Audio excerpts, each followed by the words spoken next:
Hi, Lawrence LeBrocq, Managing Partner of Garces, Grabler, and LeBrocq. Welcome to Victim to Victory, Triumph Over Tragedy. Today I have the honor of having Pete Agostini with us. He is a certified trial lawyer, and he works with GGL. He's one of the top trial lawyers in New Jersey. Certified trial lawyer means he's one of the top 1% of lawyers that really try cases recognized by the Supreme Court, the judges, and his adversaries as a certified trial lawyer. Welcome to the show, Pete. Thank you, Lawrence. Good to have you here. Good to be here. Well, we're going to talk a little bit about your career, your family life, and what made you passionate about becoming a lawyer. Why did you want to become a lawyer? Well, I'm lousy at math. Actually, the truth is I always felt like I was fighting for people who couldn't fight for themselves, whether it was a kid in school who may have been not a popular kid, or maybe a kid who had a disability and maybe was shunned by some of the other people in the classroom or in the school. I always felt like I gravitated to somebody like that. So I think I've always had a passion for helping people who can't help themselves or aren't necessarily as capable of helping themselves as others. And I thought that law was a way for me to fight for people who weren't able to fight for themselves. So I think it was early on in my life, I probably was moving in that direction. I really didn't realize it until end of high school when I started to really consider a career in law. Were there any, there's a lot of law movies out there. Is there any particular legal movie that motivated you, or you said, you know what, I want to do that? Yeah, there are so many good ones. And some of them, it's funny, some of them are comedic. Yeah. Some are very serious. I mean, everybody knows My Cousin Vinny. That's a great movie. Actually, it's a great teaching movie. There's so many scenes in the courtroom where there are evidentiary issues, right, and you kind of laugh at them, but they're really very interesting from a lawyer's standpoint. People are laughing because he's just a funny guy. I'm laughing because these are like real evidence issues that I come across every day, sure, in my practice. But I think the one movie that it really did it for me, and I actually talked about it in a closing argument in January in Essex County, was The Verdict with Paul Newman. Sure. I loved that movie. That movie was, I think it was 82, so I was just getting out of high school, going to college. You know, Paul Newman was a macho, guy. He drove race cars in his spare time. And there was just a lot to like about Paul Newman. And that movie really inspired me to become an attorney, because he was fighting for people who couldn't fight for themselves. He's kind of portrayed in that movie as maybe a little bit of a drunk, a little bit of a loser. But, he'll take any kind of case. They actually have him in the hospital. The stereotypical ambulance chaser. He's looking at charts in the hospital. Right.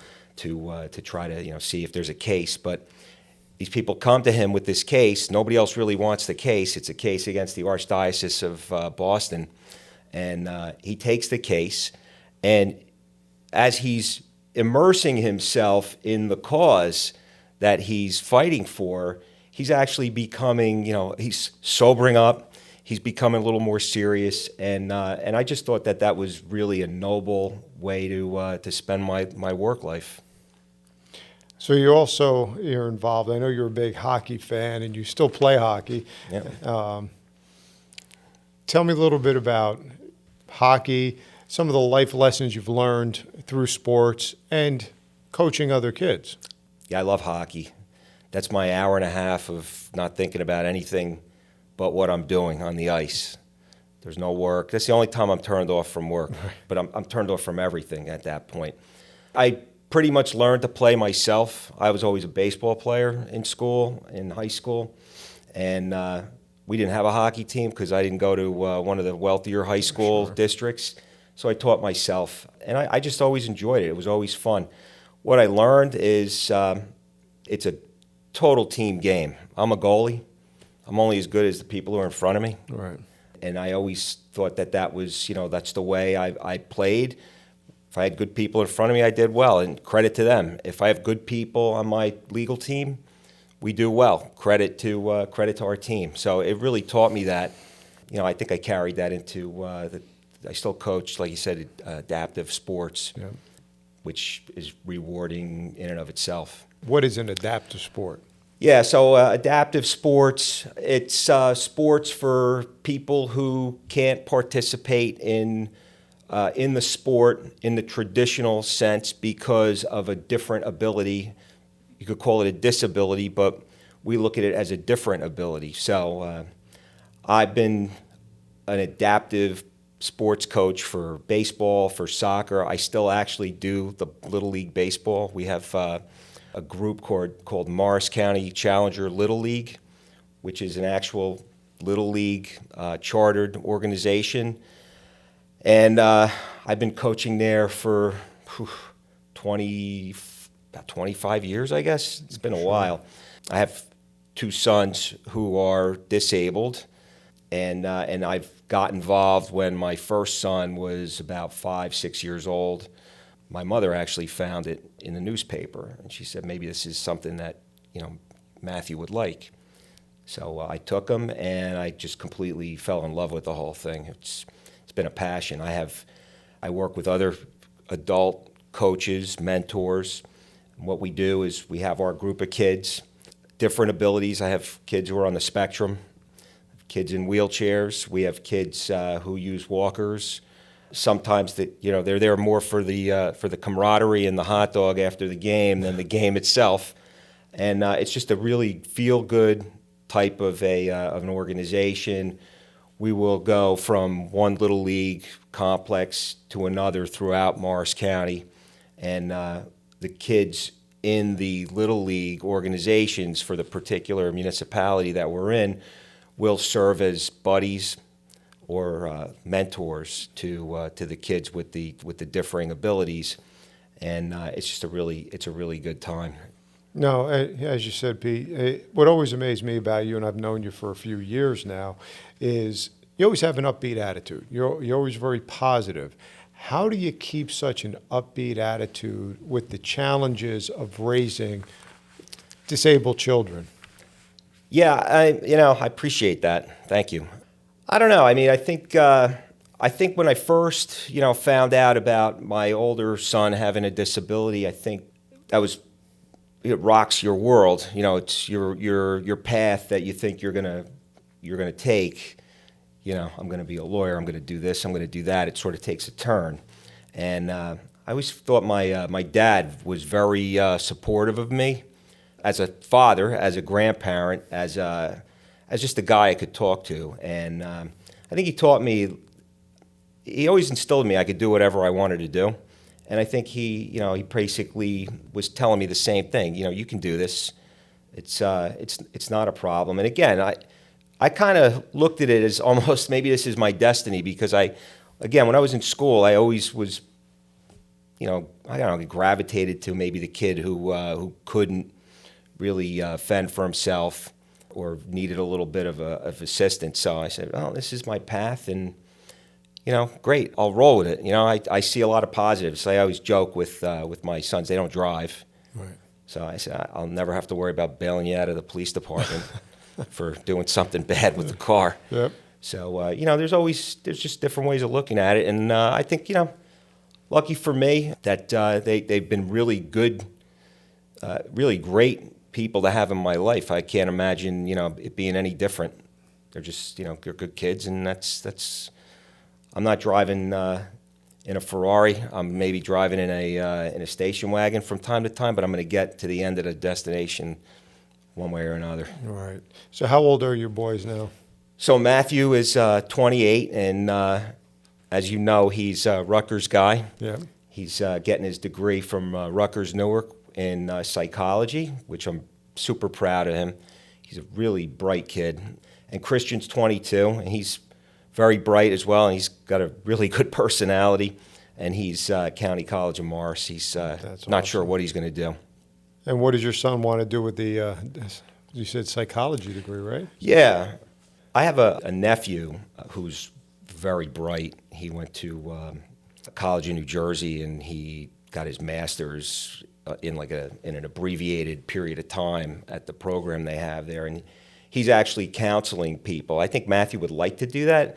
It's going to be whether he feels like he wants to continue his education. He'd have to go for a master's. Sure. But I don't know what he's going to do. In the position that he's in now in life, he has a nice support system. There are a lot of programs out there that either on the county or municipal level or state level where they're supporting him right now, and he may gravitate to a position in one of those places where he might not be actually counseling people, but he can still use his education and better their lives. So I'm excited for him. Now, how do you balance, because as a trial lawyer, there's no such thing as a 9-to-5 job as a trial lawyer. Right. Unfortunately, we know that. We've lived that for, I hate to admit how long, 35 years or so, we've been living that life. But then you balance that. People would ask me, because I was coaching baseball, football, wrestling, I go right from work to some room. Yep. And now you're doing it with the Challenger series and the Challenger, kids. How the hell do you do it all? How do you do that, balance it, and still have a little time for yourself to play hockey? Yeah, I don't require a lot of sleep. I really don't. It's funny. I just enjoy it. It's energizing. It's not a drain. I just have adapted to carrying through and doing it. Our Little League season is short, so it's I get breaks here and there, and like you say, we're never off the clock. It's Sure. You're always thinking about a case, or a client will call you, talk to you, on the weekend, and I guess I kind of enjoy that as well. It's not like it's a burden, so I feel like I'm able to balance it and handle it all. Thank God. Yeah, it's been a lot of fun having you and bringing your boys to the Walk to Believe with Eric LeGrand and Right. being a part of, the Rutgers family now with our partnership with Rutgers. And it seems like you really thrive on that and your boys really enjoy it. Oh, yeah. They had a blast. They love it. They're big sports fans. They are really funny. I mean, they love hockey. They love football. They love baseball. They love the Yankees. They love Rutgers athletics. So it's right in their wheelhouse. They had a blast going to the games and going to the boardwalk and doing all the pregame stuff during the football games, and I like that. It gives us something light to share. Sure. The sports, right? I mean, sports teaches us so many lessons, right? It teaches you teamwork. It teaches you how to deal with adversity. If you hit 300 in baseball, you're a superstar. You failed 7 out of 10 times, but you're a superstar. So, we don't talk about, how difficult it is to do things because of their different abilities. We talk about how great it is when we succeed, when they do something and they're proud of themselves, which is great, and that's what we do too. I mean, if you try enough cases, if you try enough cases, you're going to lose your fair share. You'll lose more than you'll win, because a lot of times the defense will make you try the cases that are lousy, and statistically, we're always fighting the uphill battle. There are more no-cause verdicts than verdicts in favor of the plaintiffs in New Jersey. Because what people don't understand is that the insurance companies will pay the full value on a case that they know they're going to lose, but they'll force the plaintiff's attorneys to try cases that are very difficult to win. Right. Or almost impossible to win. Right. And more so when I was a younger attorney, when I first started trying cases, here's a file, go try the case, because, you're going to get your feet wet, you're going to get experience, and that's when, early on in my career, I tried plenty of cases. You win some, you lose probably more than you win in that circumstance early on in your career. Hopefully we're doing better now, for sure. Well, talk to me. I'm interested about hockey. You're a goaltender. You're a baseball player. It's not like there's a lot of ice here in New Jersey that's cheap to get on. Right. So how did you develop the skills to be a hockey player? Yeah, we used to rent the ice at Menon Arena in Morris Township at ungodly hours when everybody else was asleep. Sure. Yeah, and so we would play at least once, maybe twice a week. And then during the winter, go on lakes. I grew up in Parsippany. Sure. So I spent a fair amount of cold days on Lake Parsippany with some of my friends from high school and played. Also, from baseball, there's some transferable skills. The goalie has the trapper or the glove hand, right? Yep. And you got the blocker. So you have to have good hands, which I think that's still probably the best part of my game is I'm able to, see the puck. Thank God my eyes are still pretty good and my hands are pretty good. So the hand-eye coordination from baseball transferred over, I think, and helped me out. But, you play and you learn. You get better. It's like anything else. You practice law. You practice hockey. You get better with practice. Sure. So what's the future hold? For hockey? No, for you. Keep playing hockey. No, I'm loving what I'm doing here. Okay, I'm just for the audience, how old are you and you're still playing hockey? 60. And you're still a goalie on a hockey team? Still, yeah. That's incredible. It's fun. Yeah, I mean, my Saturday is spent with my trainer, Mina Raphael. He's great in the Morris County area. I'll give him a plug. He actually trains my boys, stretches them, little exercise, strengthening, little balance. We try to work on things that are transferable to everyday living activities, like safe transfer from a chair to a walker, and then I get an hour of punishment, and he undoes all the sitting that we do as lawyers in about an hour and change on a Saturday, and then I limp home and I ice myself. But so I want to keep doing that, and I want to keep practicing fighting for people who need someone to fight for them, because I really do love it. Before I came here, I was in-house attorney for a corporation, and you don't have the same clientele. You don't. I was there for reasons that made sense for a while, and then now I'm back to being on the plaintiff side, fighting for people, and it's really invigorating. Like I laugh about it. I tell people I definitely can, go easily 10, 15, 20 years. I mean, I worked for a guy, Ed Landis, Newark attorney. He's in his 90s. He still goes to the office. That's awesome. Great guy. It's incredible. It's inspirational. Right. I think it keeps the knife sharp, what we do. It does. It'll keep you. It keeps the brain functioning. That's for sure. It's hard to get old if you keep doing this on a daily Lawyers basis. don't retire well, I hear. No. Well, we're so used to being that busy. What the hell are you going to do? You can only play so much golf, so much hockey. Right. So it's hard to retire. Yep. So in the future, what do you see for your family and your boys? Well, I'm very hopeful for the future.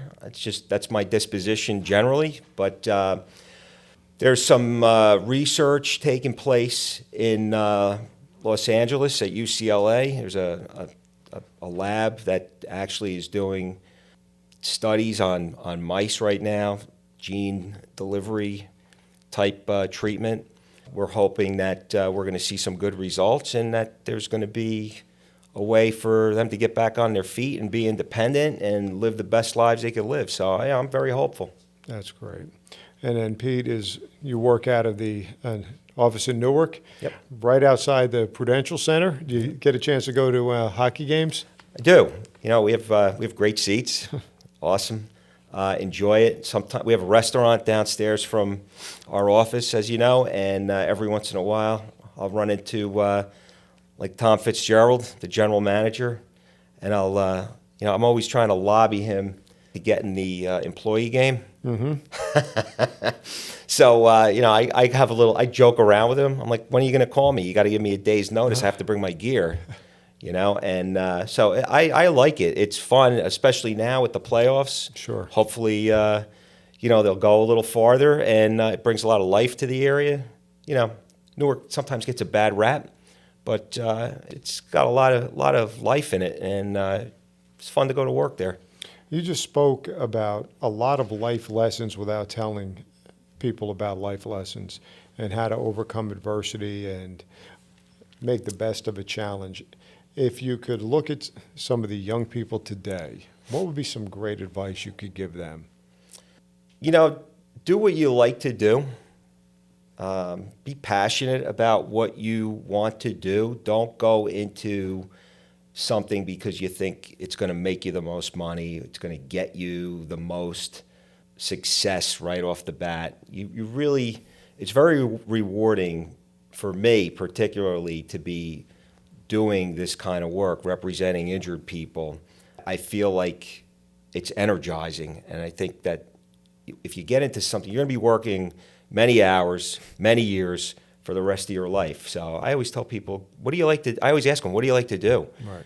Just do it. I don't care. If you get a degree in political science, you're pretty much stuck going to law school, right? That was me. But if you have a degree, in finance or in business, and you really don't want to be an accountant, don't be an accountant. Go do something else, and follow your passion. And I think you'll find your way. I agree.